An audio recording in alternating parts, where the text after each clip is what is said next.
তিন জায়গায় লজ্জা পেলে জীবনে কোনোদিন আপনি উন্নতি করতে পারবেন না।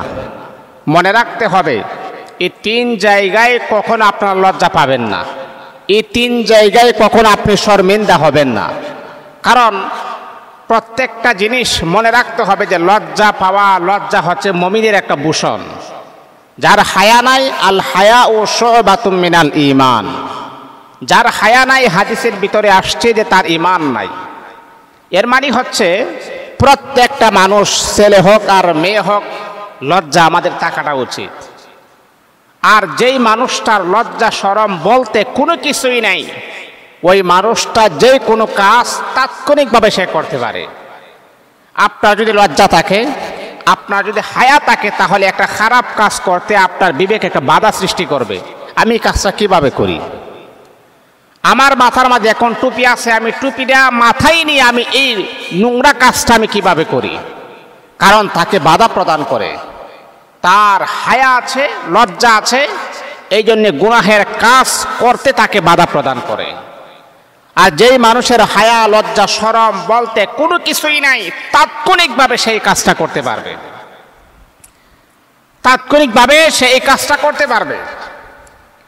যেমন ধরেন, আমার আপনার নবী মুহাম্মদ সাল্লাল্লাহু আলাইহি ওয়াসাল্লাম যখন সাহাবায়ে কেরামকে নিয়ে যখন বয়ান করতেছেন, একটা গাছতলায় সাহাবায়ে কেরামকে নিয়ে বয়ান করতেছেন, ছেলেরা ফুটবল খেলতেছে, এই বয়ানের মাঝখানে ফুটবলটা পড়ে গিয়েছে।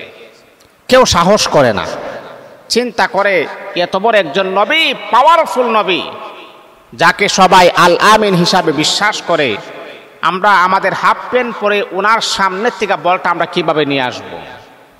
কেউ সাহস করে নাই। একটা ছেলে, তার গায়ে কোনো পোশাক নাই, নোংরা পোশাক, নবীর সামনে থেকে বলটা নিয়ে আসছে। আল্লাহর হাবিব বলেছেন, জানো যে ছেলেটা এই মুহূর্তে বলটা নিয়ে গেছে, সে হচ্ছে জারস সন্তান। আর জারস সন্তান যদি না হতো, তাহলে এইরকম এত বড় বল বিয়াদবি, এত বড় কাজ সে করতে পারতো না।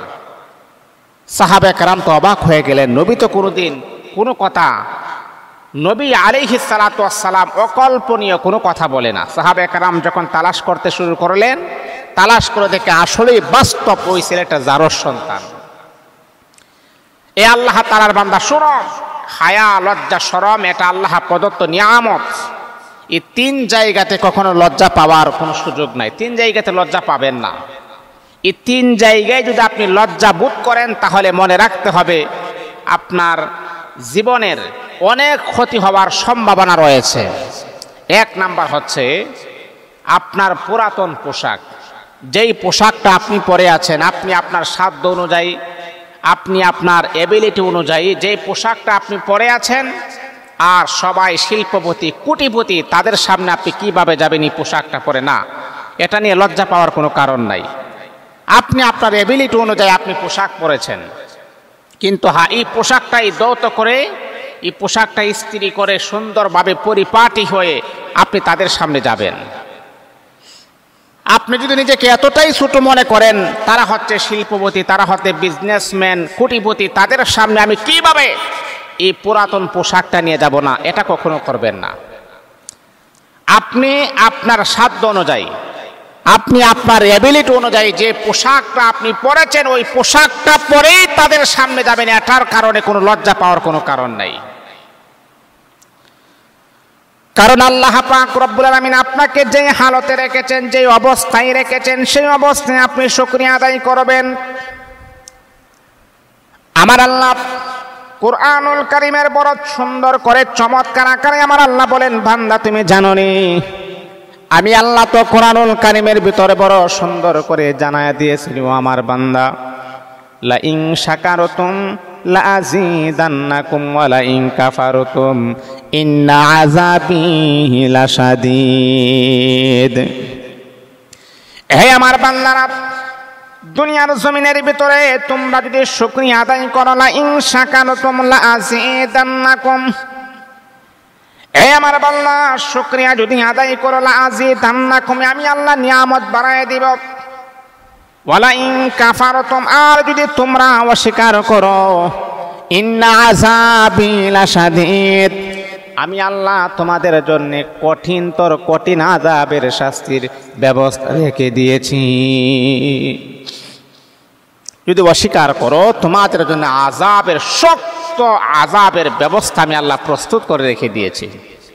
এই জন্যে আপনি পুরাতন পোশাকটাকে ধৌত করে সুন্দর করে পরিপাটি হয়ে তাদের সামনে আপনি যাবেন, এটা নিয়ে কখনো লজ্জা পাওয়ার কোনো কারণ নাই। 2 নাম্বার হচ্ছে নিজের মা বাবা। আপনি এখন অনেক ফেমাস হয়ে গেছেন, আপনি এখন ব্যারিস্টার হয়ে গেছেন, আপনি এখন শিক্ষক হয়ে গেছেন, আপনি এখন অনেক বড় সেলিব্রিটি হয়ে গেছেন, আপনি এখন ইস্টাবলিশড হয়ে গেছেন, এখন আপনি একটা বিজনেসম্যান, আপনি এখন শিল্পপতি কোটিপতি, কিন্তু আপনার মা বাবা এখনো তাদের গ্রামের পরিবেশে যে হালতে আছে সেই হালতে তারা আছেন।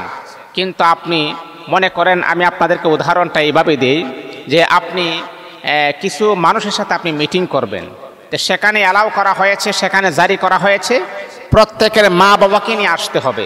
এখন আপনি চিন্তা করলেন আমার মা বাবার পোশাক ভালো না, আমার মা বাবার ব্যবহার এতটা ভালো না, তারা ভালো মন্দ বুঝতে পারে না, আমি তাদেরকে নিয়ে সেখানে কিভাবে অ্যালাউ করি? এটা তো আমার মান সম্মানের একটা বিষয় না। হ্যাঁ বাবা, আমি আপনাকে বলছি শুনেন, আপনার মা 10 মাস 10 দিন আপনাকে পেটের মাঝে রাখছেন, আর আপনাকে মাথার ঘাম পায়ে ফেলে অক্লান্ত পরিশ্রম করে আপনার বাবা উপার্জিত টাকা দিয়ে আপনাকে আজকে লেখাপড়ার এই আসনে আপনাকে নিয়ে আসছেন, আর তাদেরকে মানুষের সামনে পরিচয় করায় দিবেন, এটার জন্য আপনি লজ্জা বোধ করেন, আপনি হচ্ছেন কুলাঙ্গার সন্তান, এর মাঝে আর কোনো সন্দেহ নাই। আপনার মা যে হালতে আছে, যে অবস্থায় আছে, আপনার বাবা যে হালতে আছে, গ্রাম্য পরিবেশে আছে, তারপর তারা আপনার মা, প্রত্যেকের সামনে আপনি পরিচয় করায় দিবেন, এতে করে আপনার লজ্জার কোনো কারণ নাই। অনেক সন্তান আছে মাকে বলে না দরকার নাই আপনার এখানে যাওয়ার, আপনাদের পরিবেশ সুন্দর না। এই যে আপনি কথাটা বললেন, জানেন আপনার মা কি কষ্ট পেয়েছে? এই যে আপনি কথাটা বললেন, জানেন আপনার বাবা কি পরিমাণ কষ্ট পেয়েছে? বাবা তোমার সামনে কাঁদে না, আড়ালে গিয়ে চোখের পানি ছেড়ে দিয়ে স্ত্রীকে বলে, দেখো আমার সন্তানকে আজকে আমি সাহেব বানিয়েছি, আমার সন্তানকে আজকে আমি ব্যারিস্টার বানিয়েছি, আমার সন্তানকে আজকে আমি জজ বানিয়েছি, উকিল বানিয়েছি, আজকে আমার সন্তান তার বন্ধুদের কাছে আমাকে পরিচয় করায় দিবে, এটাই তার লজ্জা বোধ করে। এই কথা বলে বাবা মা চোখের পানি ছেড়ে দিয়ে কান্না শুরু করে দেন। এই কান্নাটাই আপনার জন্য অভিশাপ হয়ে দাঁড়াবে, আপনার জীবনটাই ধ্বংস হয়ে যাবে বাবা। এই জন্যে বাবা মা যে হালতে আছে, যে অবস্থায় আছে, তাদেরকে আপনি পরিচয় করায় দিবেন। তাদেরকে পরিচয় করাইতে গিয়ে কখনো আপনি লজ্জা বোধ করবেন না, তাদেরকে এই কথা কখনো বলবেন না। যদি আপনি বলেন তারা অনেক লজ্জা পাবে, তারা অনেক শরম পাবে, যে মা বাবা আপনার জন্য অত পরিশ্রম করেছেন, যেই মা বাবা আপনাকে খাওয়ানোর জন্য নিজে না খেয়ে আপনার মুখের মাঝে তারা তুলে দিয়েছেন, ওই মা বাবাকে কখনো এমন কথা বলবেন না যে কথা বললে তাদের মনের ভিতরে কষ্ট লাগে, না এমন কথা বলবেন না। এটা হলো 2 নাম্বার। 3 নাম্বার হচ্ছে আপনি যেই পেশায় আছেন, যেই পেশা আপনি নিয়োজিত আছেন, সেই পেশা নিয়ে কখনো লজ্জা পাবেন না, যদিও সেটা জুতা সেলাইয়ের কাজও হয়। এটা হচ্ছে আপনার পেশা। প্রত্যেকের পেশাকে মূল্যায়ন করতে হবে, সম্মান করতে হবে। যেমন আমি মসজিদে থাকি, আমার মসজিদের ইমামতি করাটা হচ্ছে আমার পেশা, এটাকে আমি মূল্যায়ন করব। আপনি কাপড় সেলাই করেন, আপনি একজন দর্জি, এটাই আপনার পেশা, এটাকে মূল্যায়ন করতে হবে। এটার থেকে আপনার উপার্জনের টাকা আসে, এটার থেকে আপনার ছেলেমেয়ের ভরণ পোষণের দায়িত্ব আপনি গ্রহণ করেন, তাহলে আপনার পেশাকে কেন আপনি ছোট করে দেখবেন? হে আমার যুবক ভাইয়েরা, যারা মসজিদে আসছেন সবাইকে আমি জানিয়ে দিয়ে শুনেন, প্রত্যেকের পেশা যেই পেশায় আপনি হন না কেন মূল্যায়ন করবেন, সম্মান করবেন, শ্রদ্ধা করবেন, কারণ এই পেশাটার কারণেই আল্লাহ পাক আপনাকে আপনার ঘরে আমার আল্লাহ রিজিক পাঠাইয়া দেন। এই জন্য পেশাকে কখনো ছোট মনে করা যাবে না। আপনি এমন এক জায়গাতে গিয়েছেন, সবাই ভালো ভালো চাকরি করে, ব্যবসা করে, কিন্তু আপনি এমন একটা ব্যবসা করেন যেমন জুতা সেলাই করেন, আপনি তাদের কাছে বলতে লজ্জা বোধ করতেছেন, শর্মিন্দা হচ্ছেন না। আপনার পেশাটাই মূল্যায়ন করা, আপনি তাদের সামনে বলবেন হ্যাঁ আমি এমন পেশা কাজ করি, এটা কখনো লজ্জা পাওয়ার কোনো কারণ নাই। এই তিনটা বিষয়ে যদি লজ্জা পান তাহলে আপনার জীবন ধ্বংস হয়ে যাবে, আপনি কোনোদিন উন্নতির পথ খুঁজে পাবেন না। আল্লাহ